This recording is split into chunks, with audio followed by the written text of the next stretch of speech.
প্রিয় ছাত্রছাত্রীরা, তোমরা নিশ্চয়ই ভালো আছো, সুস্থ আছো। তোমাদের এর আগে কস্টিং নিয়ে আমি আলোচনা করেছি, মেথড অফ রেমুনারেশন তার মধ্যে ছিল পার্ট 2। এবার আমরা কস্টিং এর যে লাস্ট টপিক তোমাদের সিলেবাসে রয়েছে, কনসেপ্ট অফ ওভারহেড, এটা নিয়ে আলোচনা করব।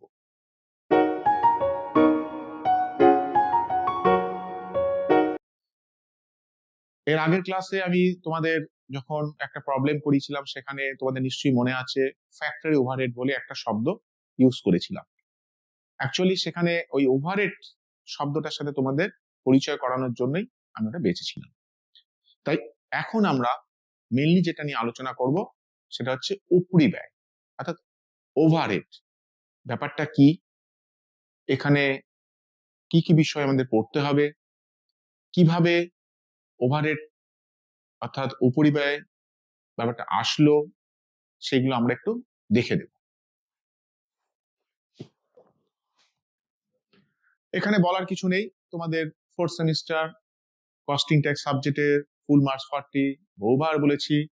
টপিকসটা কি? বেসিক কনসেপ্ট অফ ওভারহেড, অর্থাৎ উপরি ব্যয়ের একটা বেসিক কনসেপ্ট আমরা এখানে একটু জানবো। ফার্স্টে এই যে ওভারহেড, উপরি ব্যয় কেন আসছে?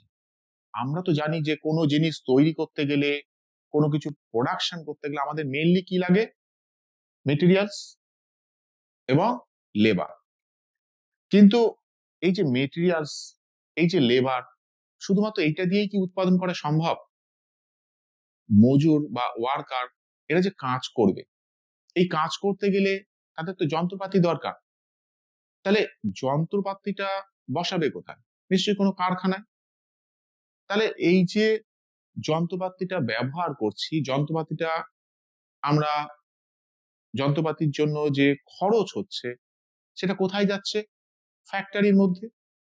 হয়তো আমরা এটা ভাবতে পারি যে আমার উৎপাদনের সাথে তো সরাসরি যোগ নেই, ওয়ার্কার যেমন সরাসরি যুক্ত, তাকে হেল্পিং হ্যান্ড হিসাবে কি রয়েছে? বিভিন্ন যন্ত্রপাতি।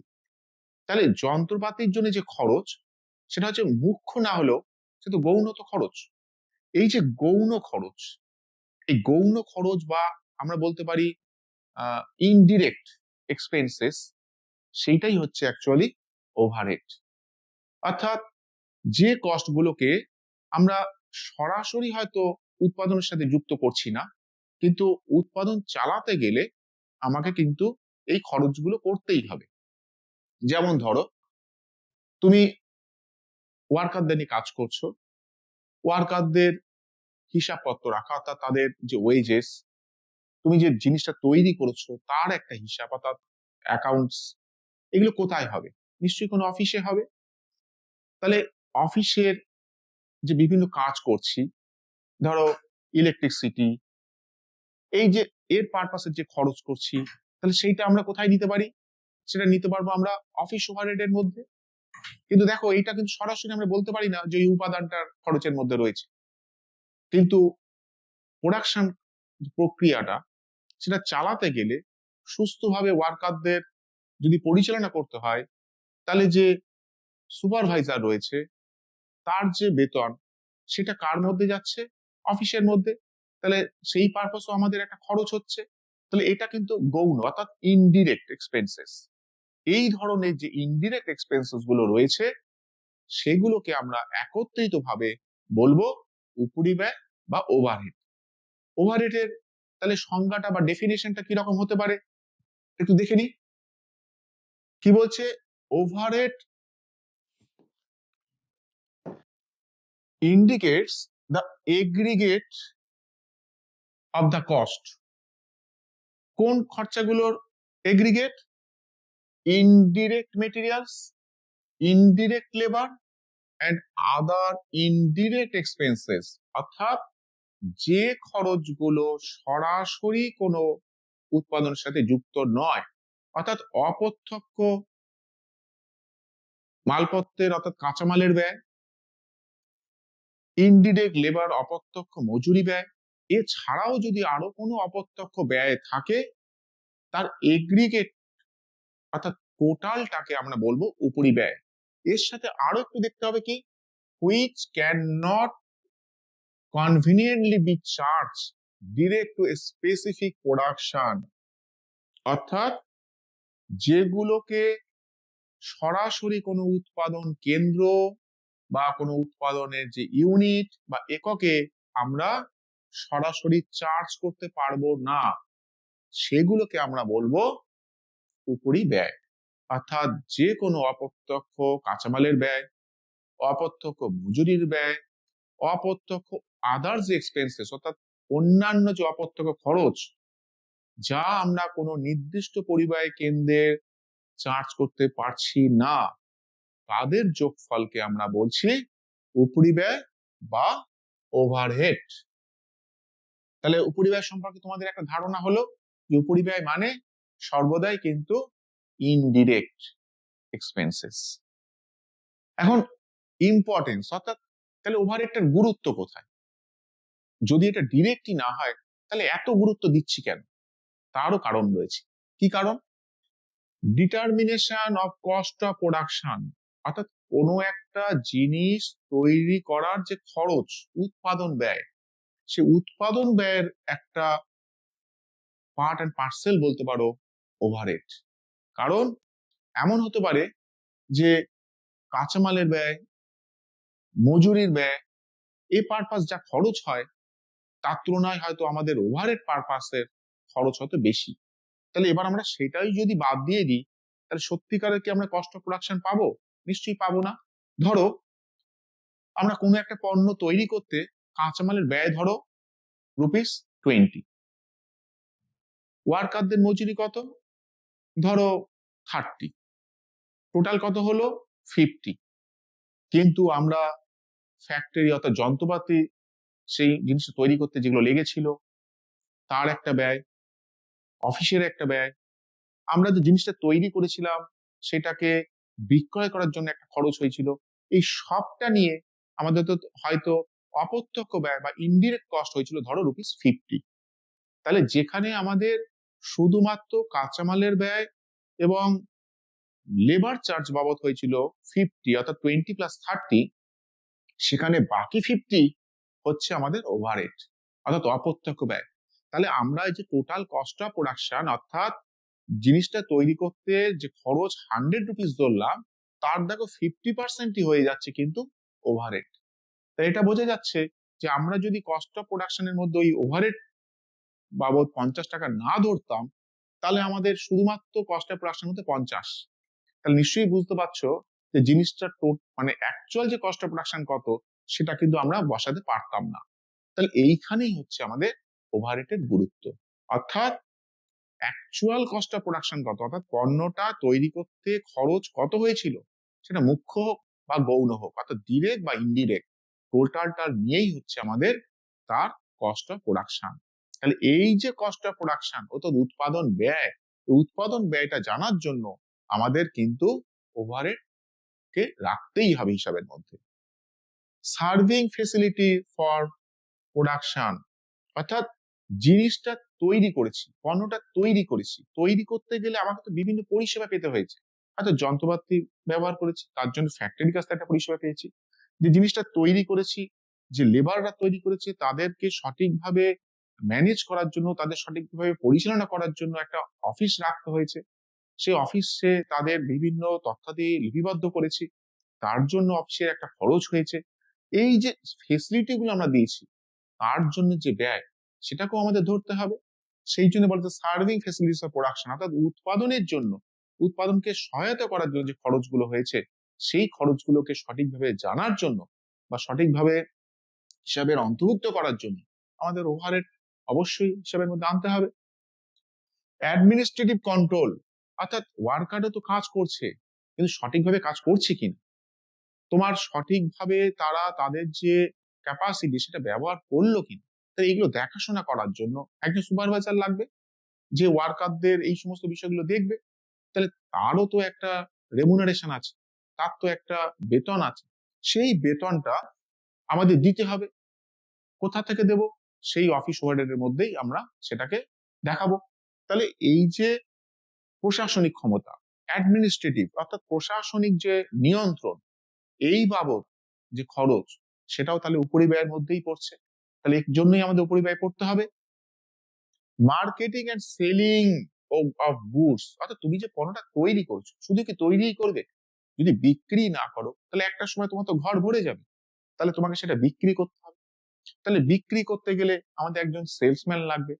সে সেলসম্যান, সে বিক্রি করছে, সে বিক্রি করার জন্য তার একটা খরচ রয়েছে, হয়তো সে এক জায়গা থেকে আরেক জায়গায় গিয়ে বিক্রি করছে, তার একটা কমিশন রয়েছে। এই যে খরচগুলো, অথবা তুমি যে জিনিসটা তৈরি করলে, সেই তৈরি করে তোমাকে তো কাস্টমারদের জানাতে হবে যে আমি এই পণ্যটা তৈরি করেছি। কি করে জানাবে? থ্রু অ্যাডভার্টাইজমেন্ট অথবা বিজ্ঞাপনের দ্বারা। তার জন্য একটা খরচ আছে। সেই খরচাটা কার মধ্যে আসছে? Marketing and selling of goods, অর্থাৎ পণ্যটা যে বন্টন করছি, বিক্রয় করছি, সেই বাবদ কত খরচ, সেই হেডিং এ বা সেই হেডে নিয়ে যাব, যেটাকে আমরা বলছি সেলিং এন্ড ডিস্ট্রিবিউশন ওভারহেড। এর জন্য তাহলে আমাদের ওভারহেডের গুরুত্ব রয়েছে। আর একটা বলছি research and development of the product, অর্থাৎ যে পণ্যটা তৈরি করছি, যে পণ্যটা আমি কাস্টমারদের কথা ভেবেছি, কিন্তু সবসময় যদি আমি সেই পণ্যটাই তৈরি করি, কাস্টমাররা কি আমার কাছ থেকে সেই পণ্যটা বেশি দিন নেবে? নিশ্চয়ই নেবে না। তাদের মধ্যে মনোটনি ব্যাপারটা চলে আসবে। তাহলে আমাদেরকে কি করতে হবে? পণ্যটাকে আরো উন্নত করতে হবে। কি করে উন্নত করব? তার জন্য আমাকে রিসার্চ করতে হবে। অর্থাৎ আমাকে বিভিন্ন পরীক্ষা নিরীক্ষার মধ্য দিয়ে ক্রেতাদের চাহিদাটা জানতে হবে, ক্রেতাদের স্ট্যান্ডার্ড অফ লিভিং বাড়ানোর জন্য আমাকে উন্নত মানের পণ্য পৌঁছে দিতে হবে। তাহলে এই যে উন্নত মানের পণ্যটা পৌঁছে দেব বা আমি যে তৈরি করব, তার জন্য আমাকে রিসার্চ এন্ড ডেভেলপমেন্টের জন্য কিছু খরচ করতে হবে। এই খরচটাও অ্যাকচুয়ালি কিন্তু দেখো ইনডিরেক্ট, মানে এটাকে সরাসরি কিন্তু উৎপাদনের সাথে যুক্ত নয় পণ্যটা, কিন্তু আমাদের এটা না হলেও কিন্তু পণ্যের বৈচিত্র্য বা ভ্যারাইটি আসবে না। তাহলে এই যে খরচ, এইগুলোকেই আমরা বলছি অ্যাকচুয়ালি ওভারহেড। তাহলে এই সমস্ত বলতে পারো গুরুত্ব, এই সমস্ত গুরুত্বের জন্যই আমরা কিন্তু ওভারহেড চ্যাপ্টারটা পড়বো। অর্থাৎ আমাদের একটা সঠিক ধারণা পেতে গেলে যে ডিরেক্ট কোনটা, ইনডিরেক্ট কোনটা, এই যে ইনডিরেক্ট অপ্রত্যক্ষ এই খরচগুলো জানার জন্য, তার সম্পর্কে একটা বেসিক আইডিয়া পাওয়ার জন্য আমাদের ওভারহেড বা উপরিব্যয় জানতে হবে বা পড়তে হবে।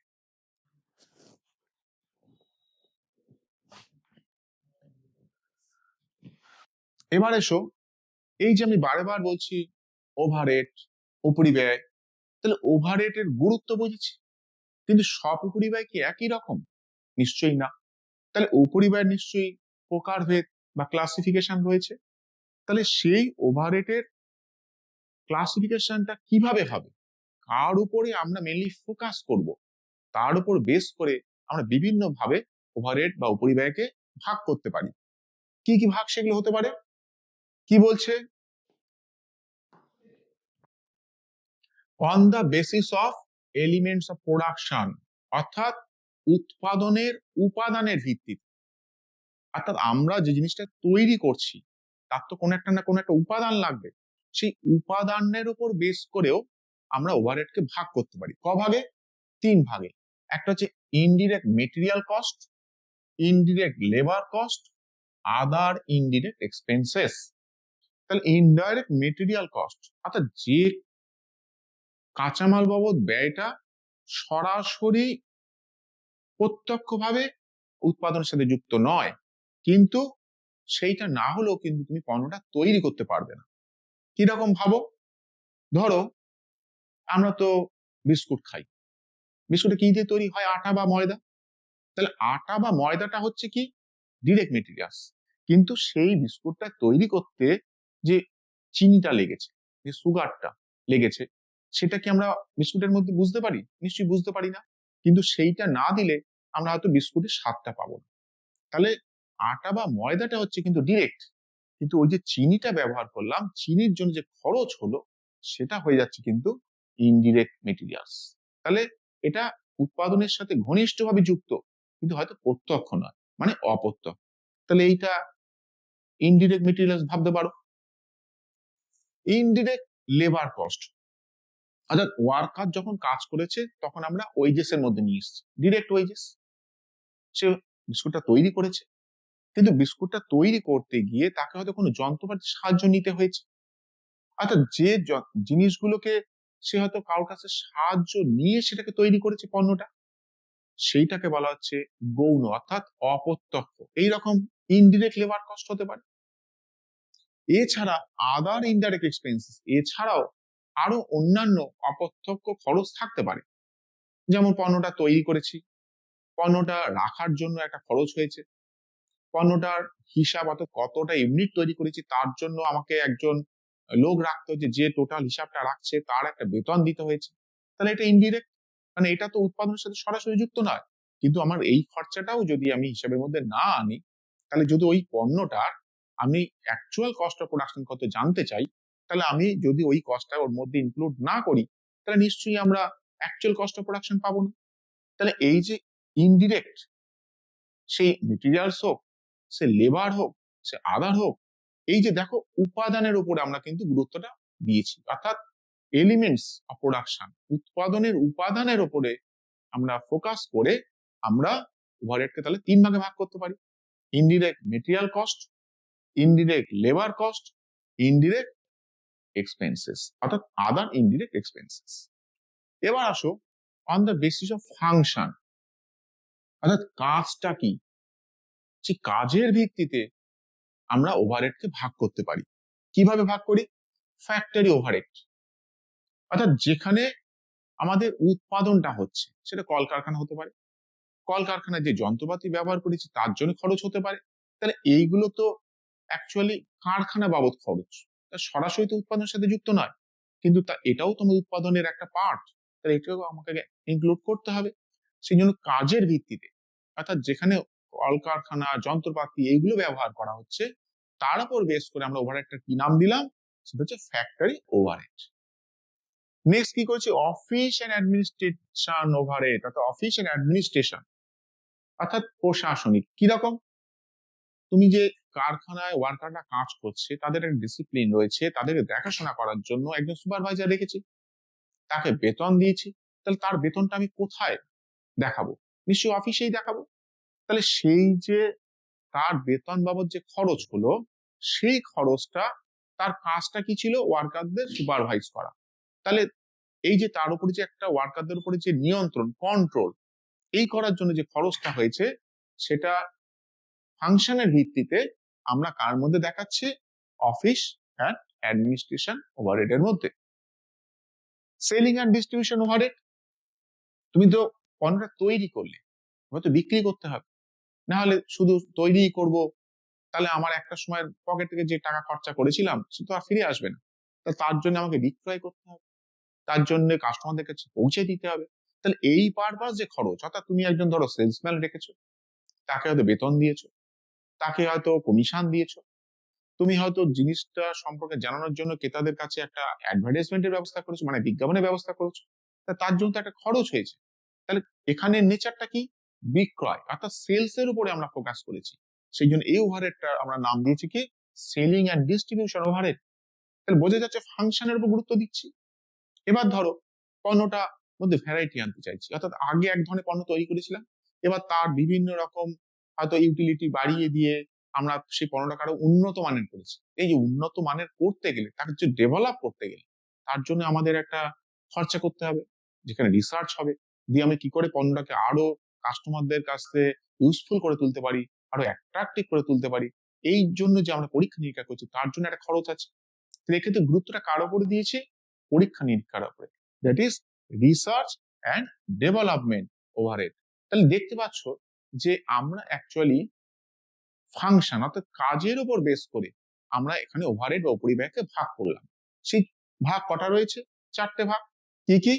Factory overhead, office and administration overhead, selling and distribution overhead, and the last one research and development overhead. তাহলে এগুলো হচ্ছে ফাংশনের উপর বেস করে। এরকম আরো একটা হতে পারে on the basis of behaviour or nature, অর্থাৎ যে খরচটা হলো তার অ্যাকচুয়ালি আচরণটা কি, তার নেচারটা কি, তার উপর বেস করেও কিন্তু আমরা উপরিব্যয় ভাগ করতে পারি। কি কি ভাগ? ফিক্সড ওভারহেড, অর্থাৎ স্থির উপরিব্যয়। স্থির কোনটা? অর্থাৎ যে উপরিব্যয় উৎপাদনের সাথে সাথে আমাদের কিন্তু কোনো পরিবর্তন হয় না, অর্থাৎ উৎপাদন বাড়িয়েছো, আমাদের কিন্তু উপরিব্যয় বাবদ যে খরচ তার পরিবর্তন হলো না। উৎপাদনটা কমিয়েছো, তাতেও হয়তো উৎপাদন যে উপরিব্যয় সেটা কোনো পরিবর্তন হলো না। অর্থাৎ উৎপাদনের হ্রাস বৃদ্ধির সাথে সাথে যদি কোনো উপরিব্যয়ের পরিবর্তন না হয়, অর্থাৎ সেটা স্থির থাকে, তবে সেটাকে আমরা বলবো স্থির উপরিব্যয় বা ফিক্সড ওভারহেড। কিরকম হতে পারে? ধরো তুমি যে কলকারখানায় কাজটা হচ্ছে, অর্থাৎ পণ্যটা তৈরি হয়েছে, সেই কারখানা তুমি কারোর কাছ থেকে ভাড়ায় নিয়েছো। তাহলে তোমার এবার উৎপাদন সেখানে 100 ইউনিট হোক বা 200 ইউনিট হোক বা 50 ইউনিট হোক, তোমাকে কিন্তু কারখানা বাবদ ভাড়া দিতে হচ্ছে। তাহলে এই ভাড়াটা কিন্তু দেখো উৎপাদনের সাথে কোনো রকম ভাবে রিলেশন নেই। উৎপাদন বাড়লেও দিতে হবে, উৎপাদন কমলেও দিতে হবে। এটাকে আমরা বলছি ফিক্সড ওভারহেড। নেক্সট আমরা আসছি কি ভেরিয়েবল ওভারহেড, অর্থাৎ যে উপরিব্যয় বাবদ খরচটা উৎপাদনের হ্রাস বৃদ্ধির সাথে সাথে সমানুপাতে পরিবর্তন হবে। অর্থাৎ উৎপাদন বাড়ছে, আমাদের খরচ বাড়ছে, উৎপাদন কমছে, আমাদের খরচ কমছে।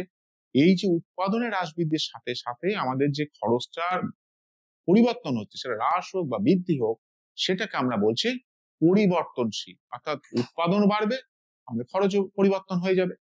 এটাকে আমরা বলছি ভেরিয়েবল ওভারহেড। আর একটা হচ্ছে সেমি ভেরিয়েবল, অর্থাৎ এরা না স্থির না পরিবর্তনশীল। মানে হয়তো উৎপাদনের বৃদ্ধির সাথে সাথে ওরা তো সমানুপাতে বাড়ছে না, হয়তো কিছুটা বাড়লো। উৎপাদন কমার সাথে সাথে হয়তো সমানুপাতে কমছে না, কিন্তু কিছুটা কমছে। এইটাকে আমরা বলছি সেমি ভেরিয়েবল। অর্থাৎ উৎপাদনের হ্রাস বৃদ্ধির সাথে সাথে এরা সরাসরি বা সমানুপাতে কিন্তু আমাদের হ্রাস বৃদ্ধি হয় না। কিছু অংশ স্থির থাকে, কিছু অংশ হয়তো পরিবর্তনশীল হয়। এটাকে আমরা বলছি সেমি ভেরিয়েবল। অর্থাৎ এখানে দেখো আমরা উপরিব্যয়ের কার উপরে ফোকাসটা করেছি, সেই উপরিব্যয়ের নেচারটা কি, সেটা কি পরিবর্তন হয় নাকি পরিবর্তন হয় না, স্থির থাকে নাকি সমানুপাতে পরিবর্তন হয় না, তার উপর বেস করে আমরা 3 ভাগে ভাগ করছি ওভারহেডকে, কি fixed overhead, variable overhead and semi variable overhead. এই হচ্ছে আমাদের উপরিব্যয় বা ওভারহেডের ক্লাসিফিকেশন।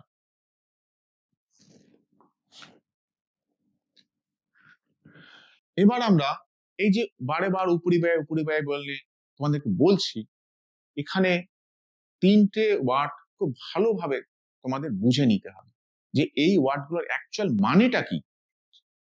ফার্স্ট কি বলছে?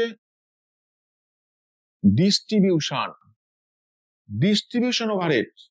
অর্থাৎ আমাদের বেশ কিছু উপরিব্যয় বা উপরিব্যয় তো তোমাদের নিশ্চয়ই বলেছে এটা সম্মিলিত ব্যয়, অর্থাৎ অপ্রত্যক্ষ ব্যয়ের একটা যোগফল। এরকম অনেক ব্যয় রয়েছে যেগুলোকে আমরা একবারে পেমেন্ট করছি, কিন্তু ধরো সেখানে একাধিক পণ্য তৈরি হলো, তাহলে সেই পণ্যটার জন্য আলাদা করে আমরা কিন্তু ব্যয়টা করলাম না। ধরো আমরা একটা প্রতিষ্ঠানে ধরো 3টে প্রোডাক্ট তৈরি হয়, এ বি এন্ড সি, 3টে প্রোডাক্ট তৈরি হলো। এই 3টে পণ্য তৈরি করতে যে যন্ত্রপাতিটা ব্যবহার করেছি, সেই পারপাস ধরো আমার ইলেকট্রিক বিল আসলো কত, ধরো 15,000 টাকা। তাহলে এই যে টোটাল 15,000 টাকা, এটা হচ্ছে 3টে পণ্য তৈরি করার খরচ।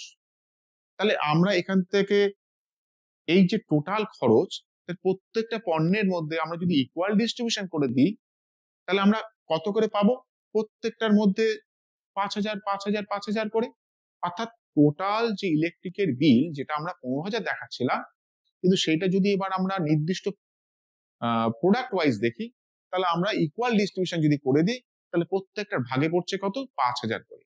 এটাকে আমরা বলছি ডিস্ট্রিবিউশন অফ ওভারহেড। এবার এসো অ্যালোকেশন, অর্থাৎ আমরা নির্দিষ্টভাবে কোনো পণ্যের উপরে বা নির্দিষ্ট কোনো পরিব্যয় কেন্দ্রের জন্য আমরা শুধুমাত্র ব্যয় করেছি। অর্থাৎ এক্ষেত্রে আমরা 3টে প্রোডাক্ট হিসেবে ভাবছি না। ধরো এক্ষেত্রে 3টে আমরা প্রোডাকশন সেন্টার ভেবেছি, এ বি এন্ড সি। এক্ষেত্রে আমরা পার্টিকুলার একটা সেন্টারের জন্য আমি ধরো 15,000 টাকা খরচ করেছি।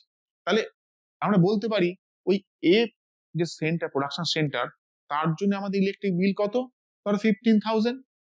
তাহলে এক্ষেত্রে তো আমরা বি আর সি এর কে ধরছি না, কারণ আমরা সরাসরি বলতে পারছি যে এ প্রোডাকশন সেন্টারের জন্য ইলেকট্রিক বিল এত, বি প্রোডাকশন সেন্টারের জন্য ইলেকট্রিক বিল এত। অর্থাৎ নির্দিষ্ট ভাবে আমরা স্পেসিফিক্যালি বলতে পারছি যে এই পরিবাহী কেন্দ্র বা এই পরিবাহীর যে ইউনিট, তার জন্য আমাদের খরচ এত। সেটাকে আমরা বলছি অ্যালোকেশন। নেক্সট হচ্ছে অ্যাপরশনমেন্ট, অর্থাৎ আনুপাতিক ভাবে আমরা সেটাকে বিভিন্ন পণ্য বা বিভিন্ন পরিবাহী কেন্দ্রের মধ্যে আমরা ভাগ করে দেব। কিভাবে ভাগ করব? এই যে সুইটেবল বেসিস, অর্থাৎ একটা ভিত্তি লাগবে যার উপর বেস করে আমরা ওই তিনটে পণ্য বলো বা তিনটে কস্ট ইউনিট বলো বা তিনটে কস্ট সেন্টার বলো, তার মধ্যে আমরা ভাগ করে দেব। ওই যে বেসিসটা, কোনো একটা ভিত্তির ওপর বেস করে আমরা যে টোটাল কস্টটাকে ভাগ করে দিলাম, দ্যাট ইজ কল অ্যাপরশনমেন্ট, অর্থাৎ নির্দিষ্ট একটা আনুপাতিক হারে। কিরকম?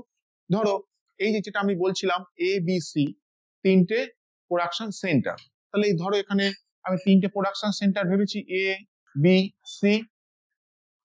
ইলেকট্রিক বিল কত ধরেছি আমাদের? 15,000। তাহলে এই যে 15,000 টাকা, এই 15,000 টাকা আমাকে কি করতে হবে? এ বি সি এর মধ্যে ভাগ করতে হবে। কিন্তু আমরা তো একটা বেসিস লাগবে, কার উপর বেস করে আমরা ইলেকট্রিক বিলটা ভাগ করব? ধরো তোমাদের লাইট পয়েন্ট বলে দেওয়া আছে কোন সেন্টারের জন্য কত। ধরো নাম্বার অফ লাইট পয়েন্ট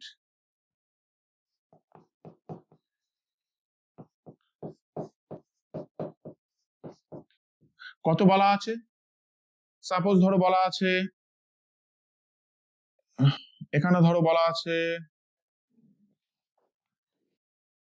9টা, এখানে ধরো বলা আছে 3টে, এখানে ধরো বলা আছে 3টে। অর্থাৎ এই তিনটে যে কস্ট সেন্টার রয়েছে, সেই তিনটে কস্ট সেন্টারে আমাদের কতগুলো করে লাইট পয়েন্ট ইউজ করা হয়? এক্ষেত্রে 9টা, বি এর ক্ষেত্রে 3টে, সি এর ক্ষেত্রে 3টে। এবার আমাদের এই যে 15,000 টাকা যে আমাদের টোটাল ইলেকট্রিকের বিলটা আসলো, এই 15,000 টাকা ইলেকট্রিক বিলকে আমাদের এই অনুপাতে তিনটে ইউনিটের মধ্যে আমাদের ভাগ করে দিতে হবে। কি করে ভাগটা করব একটু দেখে নি। ধরো এ, এটা তাহলে কত ইলেকট্রিক বিলের কত পোর্শন পেতে পারে? আমাদের টোটাল খরচ হয়েছিল কত? 15,000 টাকা। তোমরা জানো কি করে আমাদের অনুপাত ক্যালকুলেট করতে হয়। এক্ষেত্রে টোটাল কত হচ্ছে? 9 প্লাস 3 প্লাস 3, দ্যাট ইজ 15। তাহলে টোটাল হচ্ছে 15। আমাদের এর কতগুলো লাইট পয়েন্ট ইউজ করেছে? 9খানা লাইট পয়েন্ট ইউজ করেছে। তাহলে আমাদের এর জন্য ইলেকট্রিক বিল কত দিতে হবে? দেখো 9,000 টাকা।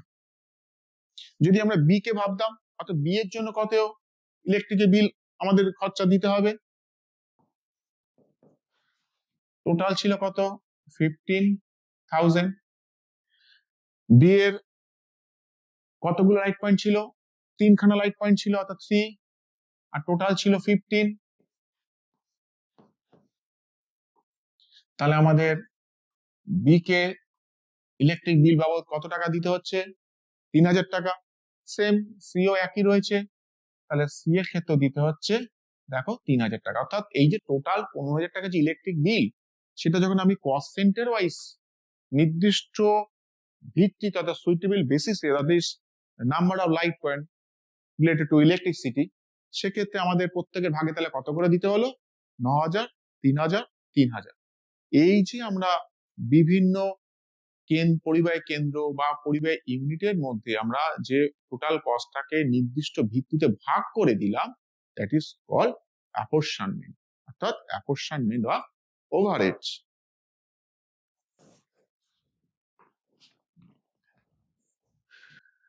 এবার এই যে তোমাদের একটা কথা বললাম সুইটেবল বেসিস, অর্থাৎ কোন খরচকে কার উপরে আমরা বেস করে বিভিন্ন ডিপার্টমেন্টের মধ্যে ভাগ করব, তার একটা নমুনা আমি তোমাদের সামনে পেশ করলাম। দেখো কিরকম।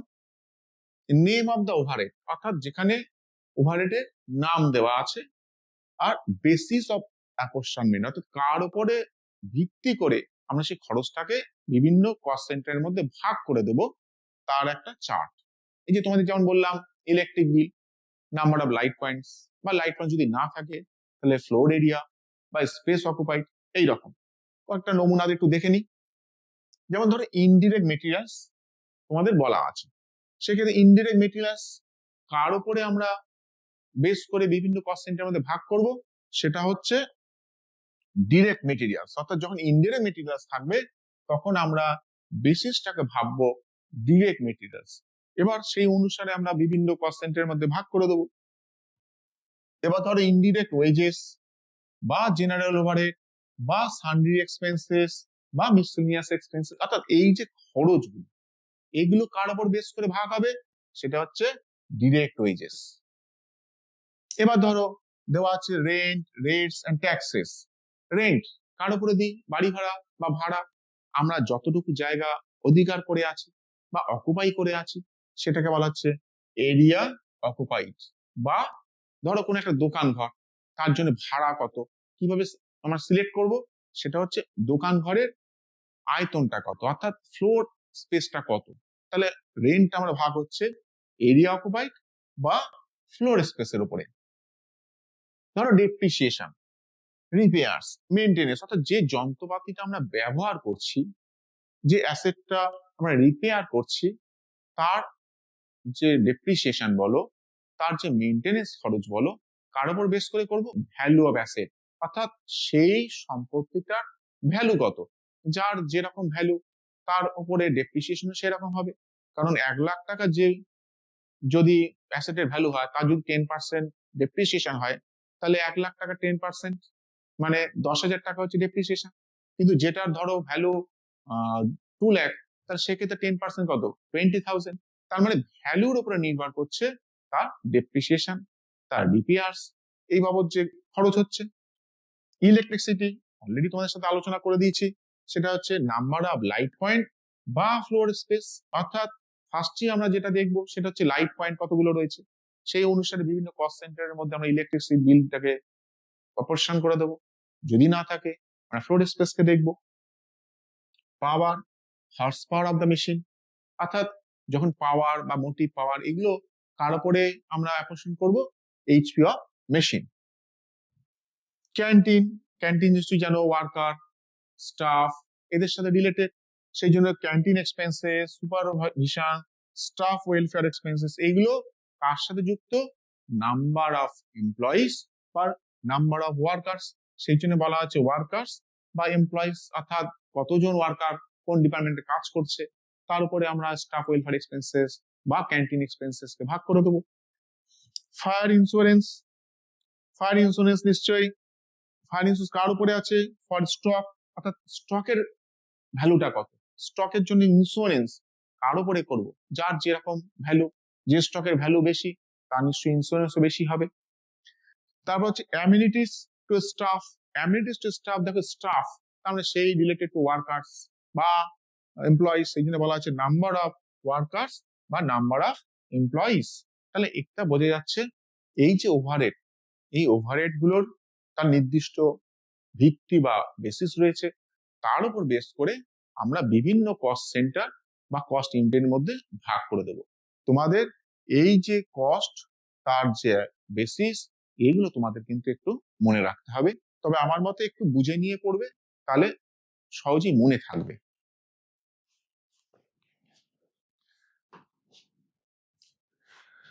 এবার ধরো এই যে আমি বারেবার বলছি বিভিন্ন কস্ট সেন্টারের মধ্যে ভাগ করে দিতে হবে, ভাগ করে দিতে হবে, তাতে অ্যাপরশন করতে হবে, কিভাবে অঙ্কে আমরা অ্যাপ্লাই করব সেই বিষয়ে একটু দৃষ্টিপাত করা যাক। দেখো এখানে একটা অঙ্ক আমি বেঁচেছি, যেখানে কি বলছে, the D company limited divided 4 departments, অর্থাৎ 4টে ডিপার্টমেন্ট রয়েছে, তার মধ্যে পি, কিউ, আর, এটা হচ্ছে প্রোডাকশন ডিপার্টমেন্ট, আর একটা ডিপার্টমেন্ট রয়েছে কি, S, that is service department. অর্থাৎ তোমরা জানো যে কোনো ডিপার্টমেন্টে সব ধরনের থাকে, সেটা কেউ হয়তো প্রোডাকশনের সাথে যুক্ত, কেউ হয়তো সার্ভিসের সাথে যুক্ত। এইরকমই একটা কোম্পানির তার 4টে ডিপার্টমেন্ট রয়েছে, যেখানে তিনটে হচ্ছে প্রোডাকশন আর একটা হচ্ছে সার্ভিস। এবার সেক্ষেত্রে বেশ কিছু আমাদের এক্সপেন্সেস বলে দেওয়া আছে, যেমন ধরো rent rates, repairs, depreciation, supervision, electricity, motive power, এরকম বেশ কিছু খরচ বলে দেওয়া আছে। তোমাকে কি করতে হবে তার সাথে দেখো, আমি ওই যে তোমাদের একটা চার্ট দেখিয়েছিলাম যে name of the overhead, basis of apportionment, এইরকম বেশ কিছু তোমাকে বেসিস বলে দেওয়া আছে। তোমাকে কি করতে হবে, এই কস্ট গুলো কার সাথে রিলেটেড তার উপর বেস করে তোমাকে এই চারটে ডিপার্টমেন্টের মধ্যে এই খরচগুলোকে অ্যাপরশন করে দিতে হবে। কিভাবে করবে একটা নমুনা তোমাদের দেখানো যাক। ধরো আমি ফার্স্টে রেন্ট রেটসকে ভাবছি, তাহলে P Q R and S চারটে ডিপার্টমেন্ট রয়েছে, তাহলে আমরা এইভাবে ভাবতে পারি পি কিউ আর এস চারটে ডিপার্টমেন্ট। আমাদের টোটাল এই বাবদ খরচ কত হচ্ছে, রেন্ট এন্ড রেটস হচ্ছে ৬,০০০ টাকা।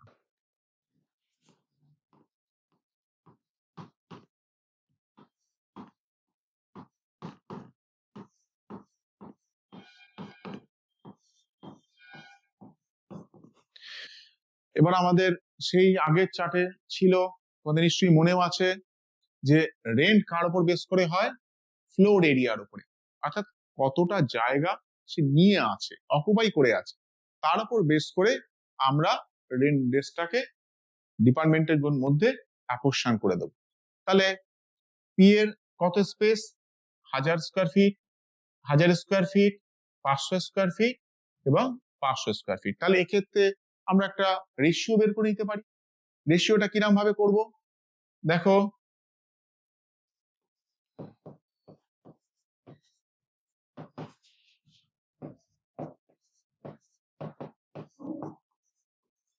অর্থাৎ এইটা পি, এটা কিউ, এটা আর, এটা এস।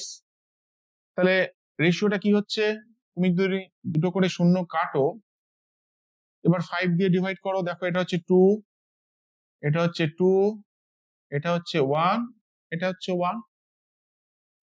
তাহলে আমাদের এখানে টোটাল কত হচ্ছে, 2 + 2 + 1 + 1 দ্যাট ইজ 6। এই অনুসারে এবার আমরা পি কিউ আর এর মধ্যে ৬,০০০ টাকাকে অ্যাপোর্শন করে দিই বা রেশিও করে দিই। তাহলে দেখো পি এর কত ছিল 2, টোটাল কত ছিল 6, দ্যাট ইজ 2/6। কিউতে কত ছিল 2, তাহলে এটাও 2/6।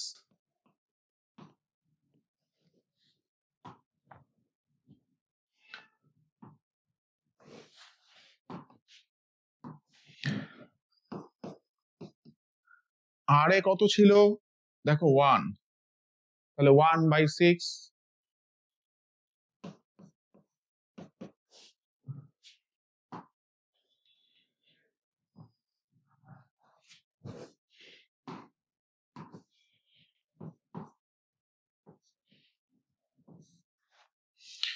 এবার এস এ দেখো 1, that is 1/6। তাহলে দেখে নাও, তার মানে পি পাচ্ছে কত 2000, এ কত পাচ্ছে 2000,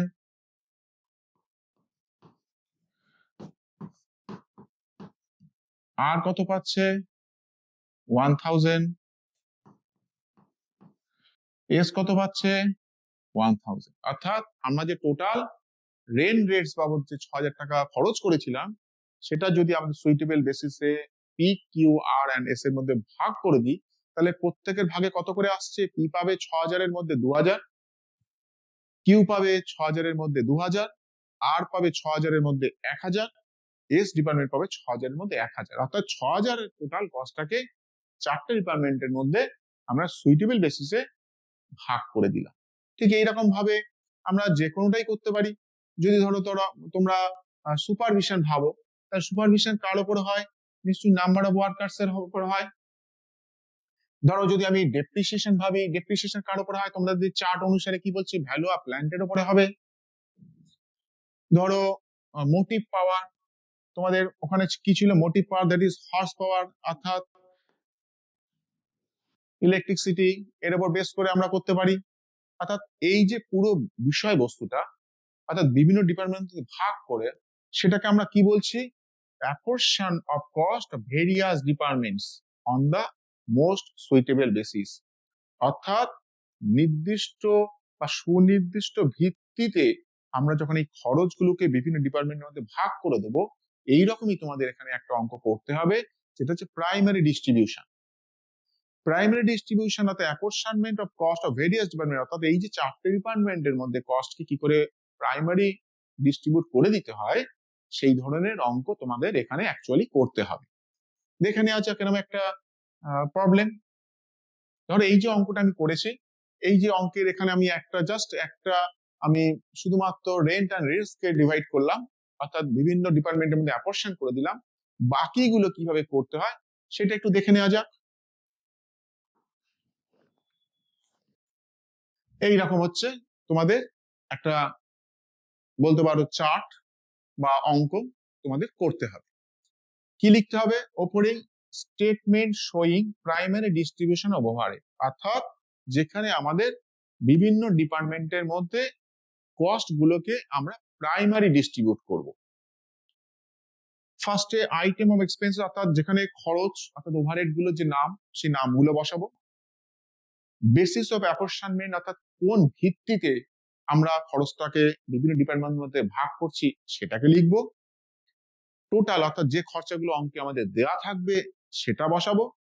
এরপর আমাদের যেভাবে আমি দেখালাম তোমাদের, অর্থাৎ বিভিন্ন ডিপার্টমেন্টের মধ্যে আনুপাতিক আরে ভাগ করা, সেইটা এইভাবে করতে হবে। তার মধ্যে একটা ধরো নমুনা অলরেডি আমি তোমাদের দেখিয়েছি করে, সেটা ধরো রেন্ট অ্যান্ড রেটস, তোমাদের নিশ্চয়ই মনে আছে।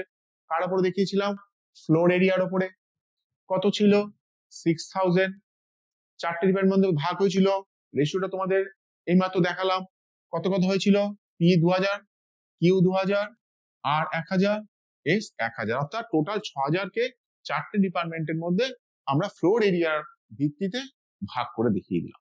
ঠিক সেম পদ্ধতিতে আমরা রিপেয়ার্স, কার উপরে, ভ্যালু অফ প্ল্যান্টের উপরে 16000 টাকা, তো 16000, এই যে রেশিও, এই রেশিওতে চারটে ডিপার্টমেন্টের মধ্যে ভাগ করে দেবো।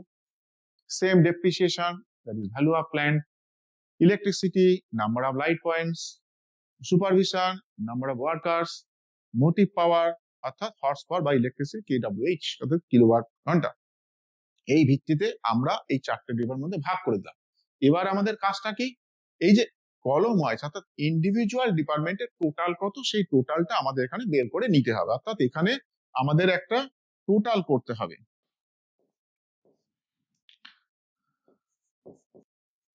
টোটাল করে আমাদের ইন্ডিভিজুয়াল এই প্রত্যেক কটা, অর্থাৎ পি এর টোটাল কত, কিউ এর টোটাল কত, আর এর কত, এস এর কত, আমাদের বের করে দেখাতে হবে। এই হচ্ছে তোমাদের একটা প্রাইমারি ডিস্ট্রিবিউশন অফ ওভারহেডের চার্ট। এইরকমই তোমাদের অঙ্ক পরীক্ষাতে করতে হবে। যাক, এই হচ্ছে তোমাদের অ্যাকচুয়ালি ওভারহেড বা উপরিব্যয় সংক্রান্ত তোমাদের যে সিলেবাসে রয়েছে, বেসিক কনসেপ্ট অফ ওভারহেড, একদম প্রাইমারি কিছু মানে বিষয়বস্তু আমি তোমাদের আলোচনা করলাম। এগুলোই হচ্ছে তোমাদের সিলেবাসে রয়েছে। যাক, আপাতত তোমাদের costing, total timing, say labour of method of remuneration এবং ওভারহেড তোমাদের আলোচনা করে দিয়েছি। আশা করি তোমাদের কাজে লাগবে, তোমরা কস্টিং এ ভালো রেজাল্ট করবে। খুব মন দিয়ে পড়ো। Wish you all the best. তবুও যাওয়ার আগে আরো কয়েকটা জিনিস তোমাদের বলি দিই। তোমাদের তো এতক্ষণ ধরে সবসময় কি করবে, কি পড়বে, এগুলো নিয়েই তো আলোচনা করেছি। এবারে আমরা আরেকটু ভিন্ন ধরনের আলোচনায় যাই। আমাদের কাউন্সিলের পক্ষ থেকে সাবজেক্ট ওয়াইজ বেশ কিছু বই বেরিয়েছে, যে বইগুলো খুব গুরুত্বপূর্ণ। তোমরা যারা পরীক্ষা দিতে যাচ্ছ তাদের জন্য ভীষণ এসেন্সিয়াল। ভাবতে পারো যে এই বইগুলোই তোমাদের কাছে সাজেশন, অর্থাৎ এই বইগুলো পড়লেই তোমরা অনেকটাই জানতে পারবে। শুধু না, তোমরা প্র্যাকটিস করতে পারবে। তোমাদের কি ধরনের কোশ্চেন আসছে, একটা কোশ্চেন প্যাটার্ন, তার নাম্বার, কোন চ্যাপ্টার ওয়াইজ কত নাম্বার অ্যালট করা আমরা আলোচনা করেছি, কিন্তু অ্যাট এ গ্লান্স তোমরা যদি দেখতে চাও, তোমাদের কাউন্সিলের পক্ষ থেকে এইরকমই স্ট্রিম ওয়াইজ বিভিন্ন স্ট্রিমের বিভিন্ন সাবজেক্টের বই বেরিয়েছে। আমি তোমাদের কমার্সের কয়েকটা বই তোমাদের একটু দেখাই। ফার্স্টেই ধরো অ্যাকাউন্টেন্সি। এই যে অ্যাকাউন্টেন্সি বইটা দেখছো, topics wise question bank with model question paper, অর্থাৎ এখানে অ্যাকাউন্টেন্সিতে যে বিভিন্ন টপিকস গুলো রয়েছে, নিশ্চয়ই তোমরা জানো সিলেবাসে কি কি টপিকস রয়েছে, সেই টপিকস ওয়াইজ প্রত্যেকটা চ্যাপ্টারতে তোমাদের 2 নম্বরের কোশ্চেন, 3 নম্বরের কোশ্চেন, 5 নম্বরের কোশ্চেন, অর্থাৎ তোমাদের যে অ্যাকাউন্টেন্সির যে বিভিন্ন কোশ্চেন, তার যে সিলেবাস অর্থাৎ চ্যাপ্টার ওয়াইজ তোমাদের যে মার্কস ডিস্ট্রিবিউশন, তার অ্যাট এ গ্লান্স তোমরা দেখতে পাবে। অর্থাৎ এটা হচ্ছে অ্যাকাউন্টেন্সি। এখানে তোমরা মডেল কোশ্চেন পেপার পাবে, বাংলা ভার্সন, ইংলিশ ভার্সন পাবে। অর্থাৎ এখান থেকে তোমরা যদি প্র্যাকটিস করো, আমার মনে হয় ভীষণ উপকারী হবে তোমাদের। অর্থাৎ তোমরা ধরে নিতে পারো যে তোমাদের বাড়িতে এই কোশ্চেন গুলো তোমরা যদি প্র্যাকটিস করো, ধরে রাখো এগুলোই হয়তো তোমরা পরীক্ষায় পাচ্ছ। অর্থাৎ তোমরা পরীক্ষায় হলে যাওয়ার আগে তোমাদের বাড়িতে সময় ধরে, টাইম ধরে তোমরা কিন্তু এই বইগুলো যদি পড়ো, তাহলে আমার মনে হয় তোমাদের ভীষণ কাজে লাগবে। এটা হচ্ছে অ্যাকাউন্টেন্সি। এইরকমই কমার্সের আরেকটা সাবজেক্ট রয়েছে কস্টিং এন্ড ট্যাক্সেশন।